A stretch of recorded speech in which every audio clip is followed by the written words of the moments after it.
Salut tout le monde, aujourd'hui je reviens avec un tutoriel qui va être une réinterprétation d'une vidéo que j'ai déjà faite il y a longtemps, mais j'espère en mieux, en plus détaillé, en plus intéressant. Ces derniers jours je ne sais pas ce qui m'arrive, je pense que je fais peut-être une réaction à un fond de teint, mais j'ai plein de boutons qui me sont apparus sur le visage, ce qui a le don de ne pas me mettre en joie. Mais je peux donc vous présenter légitimement un tutoriel sur comment cacher les boutons d'acné. Donc là je le porte sur moi, préparez-vous car dans quelques instants vous allez me voir sans maquillage, c'est pas très joli à voir. J'espère que ce tutoriel vous plaira et je vous invite à regarder la suite. Voilà donc ma tête sans maquillage. Génial, parfait, merveilleux. Je suis un petit peu dégoûtée, il y a 3 jours ma peau était parfaite. Ou presque. Mais bref, je ne vais pas m'apitoyer sur mon sort puisque ça tombe bien, c'est l'occasion pour moi de vous montrer un peu comment faire quand on est dans ce cas-là et qu'on a une attaque méchante sournoise d'acné. Commençons par la base qui se situe avant la base de la base, c'est-à-dire les soins du visage. Que vous ayez une peau grasse, mixte, sèche, sensible, verte, bleue, noire, blanche, il faut toujours hydrater votre peau, et en particulier au niveau des boutons. Ce qui peut arriver, c'est qu'on se retrouve avec une zone vraiment sèche, un bouton qui est vraiment sec au toucher, en particulier si on a été méchant et qu'on a enlevé son bouton et qu'après on se retrouve avec une croûte. Moment glamour. Ça c'est vraiment très difficile à maquiller. Donc il faut vraiment prendre les précautions maximum pour se retrouver avec la base la plus souple et la plus douce et la plus hydratée possible. Deuxième point, on va parler d'inflammation, puisque vous voyez par exemple ici, je vous montre sur mon visage puisque j'ai un petit peu de tout là, un petit melting pot de différents types de boutons, comme ça je peux bien vous montrer. Ça sera bien glamour, bien sympa, bien valorisant pour moi, mais bref, comme ça au moins je vous explique. J'ai un bouton ici qui est sous la peau, qui n'est pas encore arrivé, qui est un peu rouge, dur, je sens que par exemple demain il va faire la gueule. Vous voyez ce genre de bouton, si vous regardez cette vidéo c'est qu'a priori vous avez de l'acné, donc vous savez de quoi je parle. Là on a la peau qui est rouge, qui est gonflée, et ça c'est ce qu'ils appellent une inflammation. Et c'est quelque chose qui est en fait difficile à maquiller aussi. Ça a tendance à ne pas vouloir... à ne pas vouloir de maquillage, et donc le maquillage se place pas bien dessus, et je sais pas si ça vous est déjà arrivé justement de vous retrouver avec un bouton comme ça qui est gros, qui est visible, et vous essayez de mettre du correcteur dessus, et plus vous essayez et moins ça marche, et vous savez vraiment pas comment faire. Et donc ça c'est causé par l'inflammation du bouton qui rend justement le maquillage difficile. Donc vraiment tout est fait pour que ça soit hyper galère pour nous de cacher notre acné. Donc c'est sûr qu'on ne peut pas faire l'impossible, mais ce qu'on peut faire c'est essayer de combattre cette inflammation. Premièrement en n'en ajoutant pas, c'est-à-dire en n'essayant pas d'enlever son bouton soi-même, ce qui va traumatiser en fait la peau et qui va être encore plus énervé et donc encore plus inflammé. Donc ça c'est une chose, et on peut aussi essayer de réduire dans la mesure du possible l'inflammation. Donc ça peut passer soit par l'alimentation, et là je vous en parlerai pas parce que je suis vraiment pas une pro du tout, mais vous pouvez faire des recherches un petit peu là-dessus. Il y a des aliments qui vont avoir un effet bénéfique et réduire un peu toute réaction inflammatoire. Et vous pouvez aussi utiliser des produits comme... ça je vous le présente parce que moi c'est un de mes produits vraiment fétiches, le Sérozinc de La Roche-Posay. C'est un spray en fait d'eau thermale dans laquelle il y a du zinc, et le zinc est un ingrédient qui aide en fait à réduire l'inflammation et qui assainit et apaise un peu la peau. Passons maintenant au vif du sujet qui est le maquillage.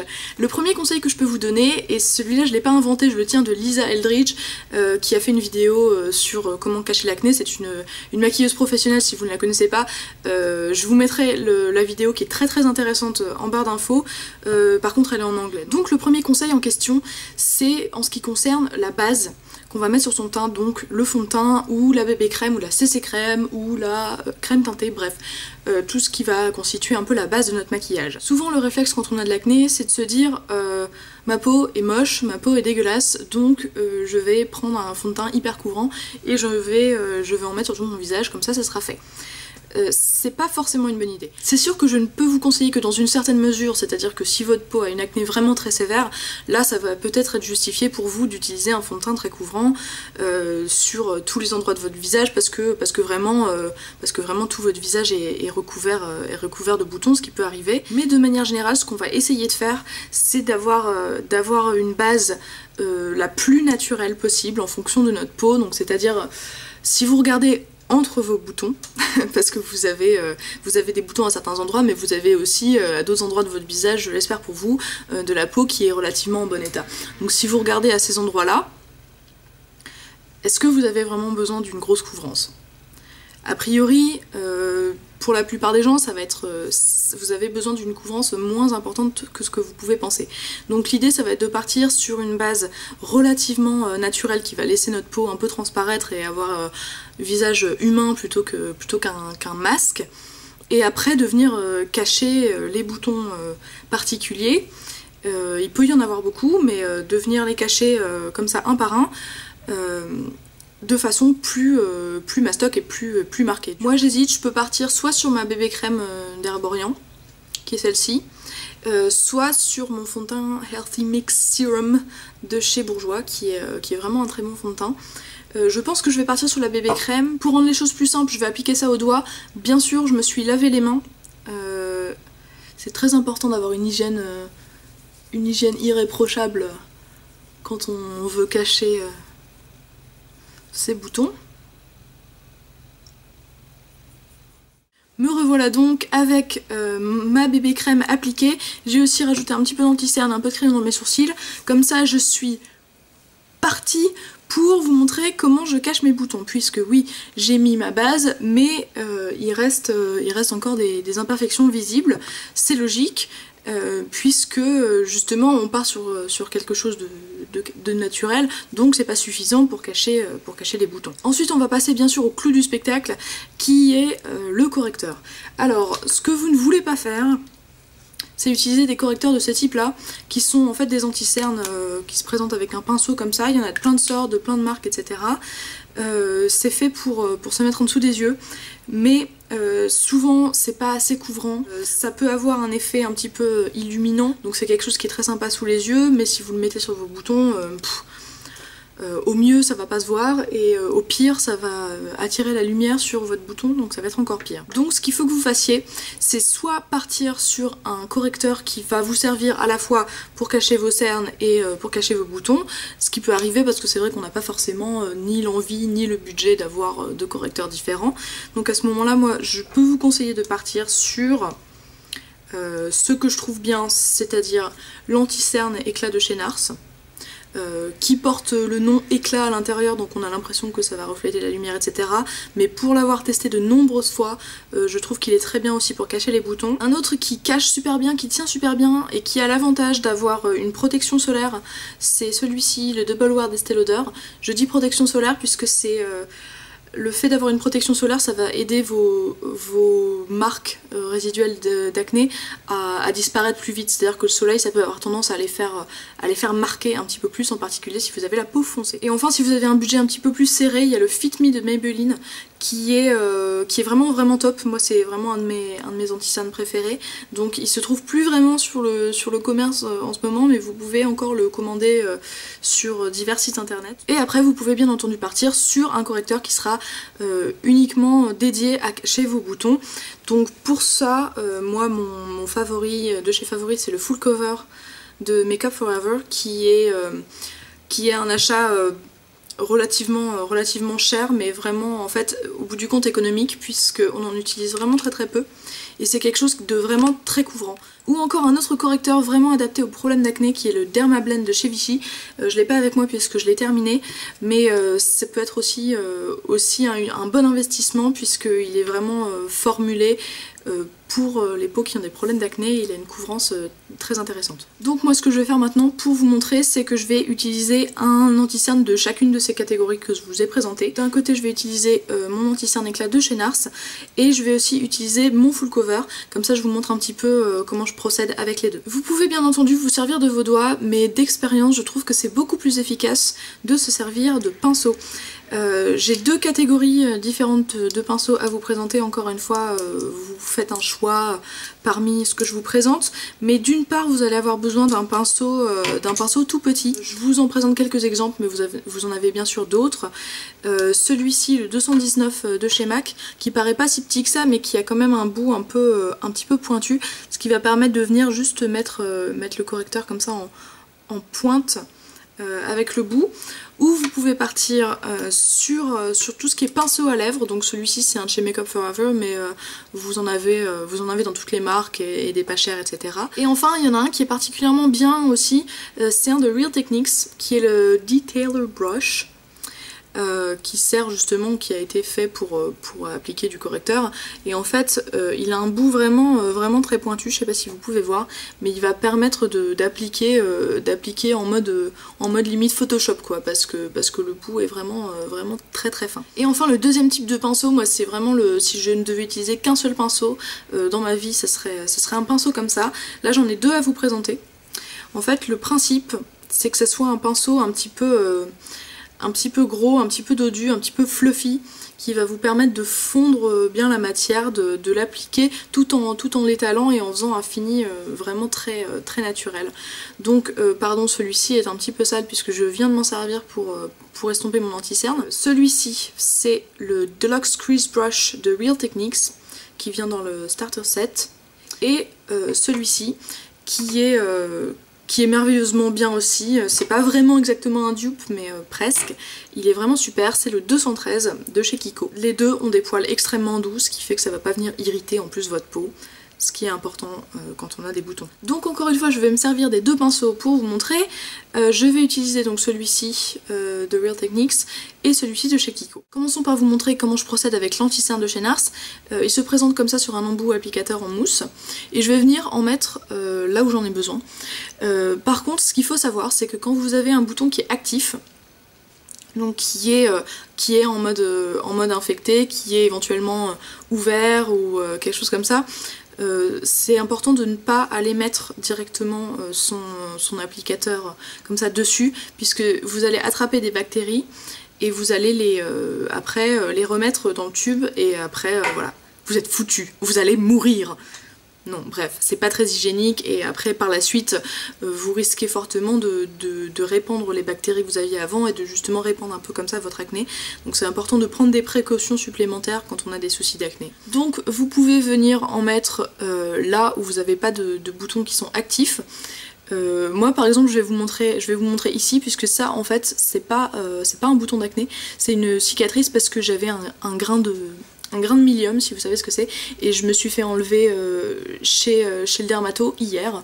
Donc voilà, c'est simplement une cicatrice, mais c'est pas un bouton, il n'y a pas de bactéries, il n'y a rien du tout, donc je peux tranquillement mettre mon applicateur comme ça dessus. Et pour les boutons qui restent sur mon visage, dans le doute, je sais pas s'ils sont actifs, s'ils sont pas actifs, donc ce que je fais tout simplement, c'est que je viens mettre de l'anti-cerne comme ça, enfin de l'anti-cerne, du correcteur, vous voyez ce que je veux dire, sur ma main, et après je prends mon pinceau et je viens appliquer au pinceau mon correcteur.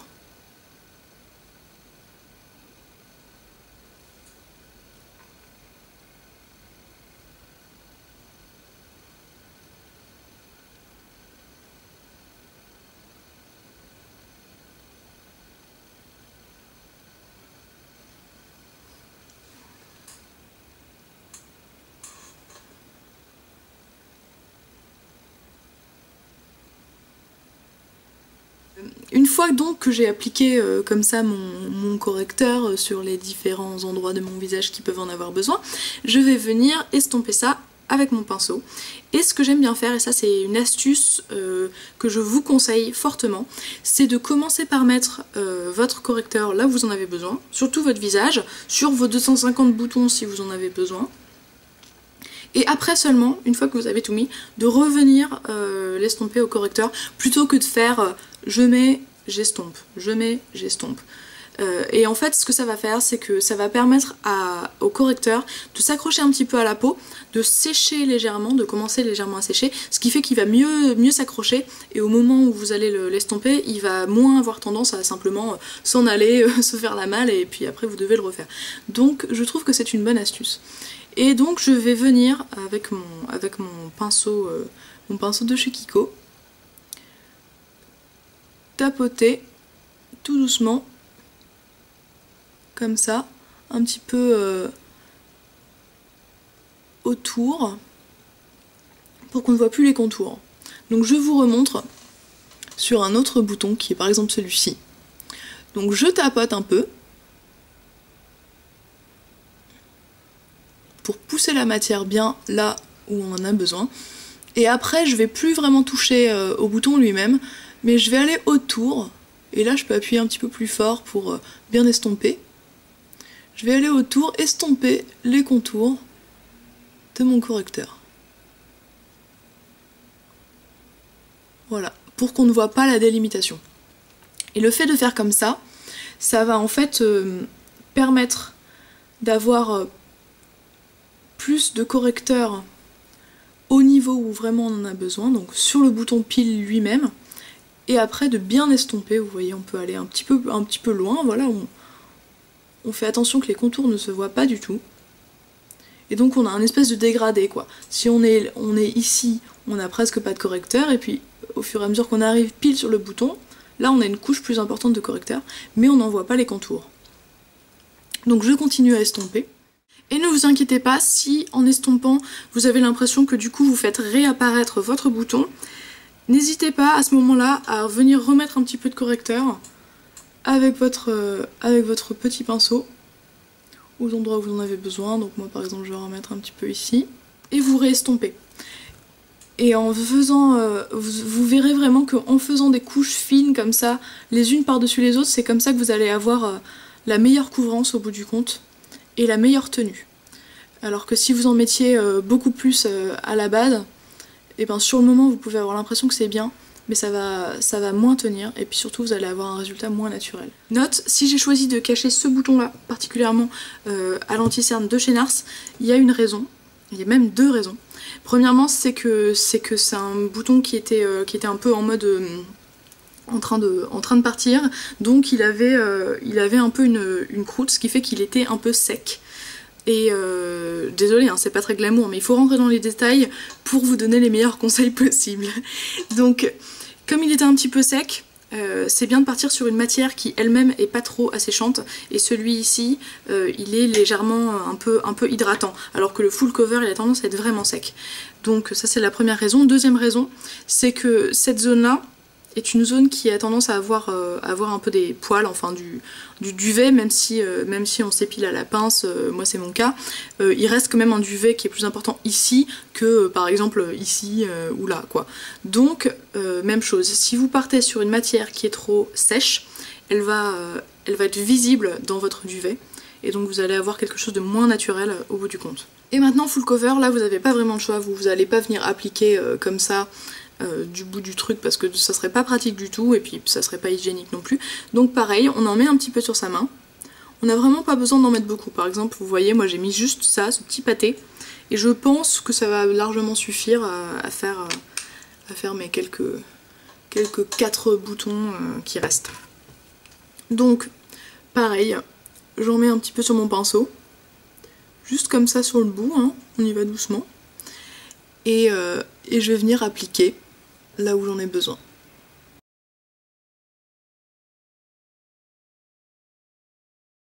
Et là je vais venir estomper avec mon même pinceau, selon le même principe exactement que ce que j'ai fait avant, donc c'est pas forcément la peine de vous montrer. Ce que vous pouvez faire aussi éventuellement quand vous avez une zone de rougeur qui est un petit peu plus diffuse, comme c'est le cas par exemple pour moi par ici, vous pouvez mettre du correcteur directement sur votre pinceau un peu fluffy,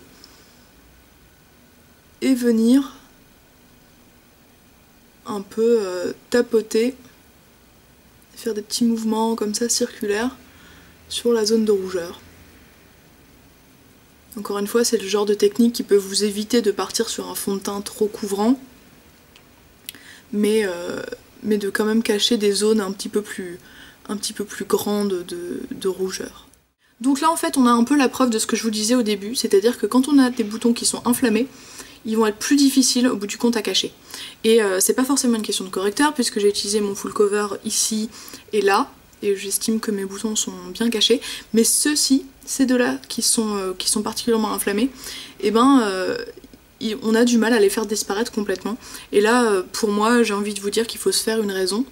Je pense que là ils sont pas horriblement extrêmement visibles et que c'est pas la peine que je m'acharne puisque justement l'inflammation va faire qu'on va pas réussir à avoir quelque chose de vraiment discret. Mais encore une fois, la raison pour laquelle j'ai utilisé le full cover et pas l'anti-cerne de chez NARS de ce côté-là, c'est parce que justement le full cover a une matière un peu plus sèche et un peu plus qui s'accroche comme ça très bien, et du coup ça contrecarre un petit peu le problème lié à l'inflammation qui fait que a priori le correcteur n'a pas envie de s'accrocher dessus.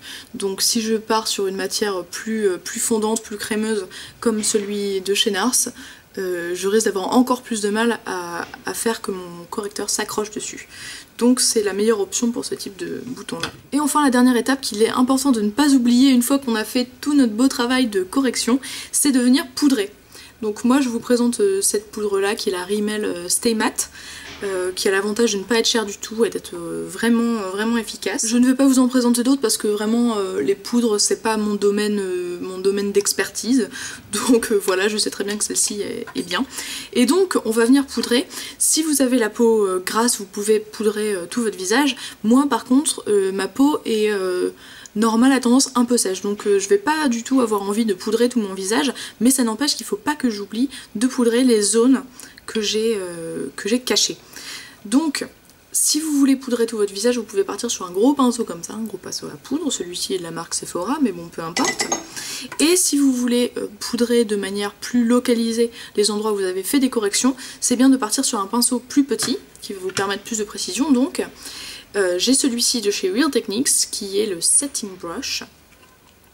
Et je vais donc prendre un petit peu de poudre, taper pour pas en avoir trop, et puis je vais venir simplement poudrer les endroits où je veux que mon correcteur tienne bien.